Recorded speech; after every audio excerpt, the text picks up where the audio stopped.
শোল মাছ এইভাবে রান্না করলে অনেক মজা হয়। হ্যালো গাইজ, আসসালামু আলাইকুম। প্রথমে মাছ কেটে ধুয়ে হলুদ লবণ মাখিয়ে ভেজে নিব। এই মাছটা কেন জানি আমাকে রান্না করতে একটু বেশি ভালো লাগে।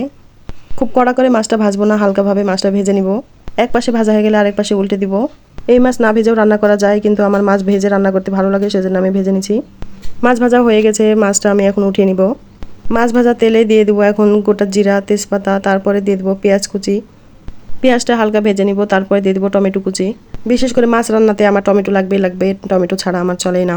এখন দিয়ে দেবো 2 চামচ মতো আদা রসুন বাটা, তারপরে দিয়ে দেবো সামান্য পরিমাণে পানি মশলা কষানোর জন্য। এরপরে দিয়ে দেবো লবণ, হলুদ, মরিচ, ধনিয়ার গুঁড়া, তারপরে ভালোভাবে মশলাটাকে কষিয়ে নিব। মশলাটা ভালোভাবে কষিয়ে নিব, তারপরে দিয়ে দেবো ভেজে রাখা মাছ। মাছটাও হালকাভাবে কষিয়ে নিব। মাছ কষানো হয়ে গেলে দিয়ে দেবো 1 কলসি পানি, তারপরে বলক ওঠা পর্যন্ত অপেক্ষা করব।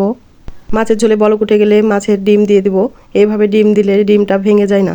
মাছ সেদ্ধ হওয়ার জন্য ঢাকনা দিয়ে ঢেকে দেবো কিছুক্ষণ। মাছ সেদ্ধ হয়ে গেলে রান্নার শেষ পর্যায়ে দিয়ে দেবো ভাজা জিরার গুঁড়া। এই ভাজা জিরার গুঁড়া না দিলে মাছ রান্না অপূর্ণ থেকে যায় মনে হয়।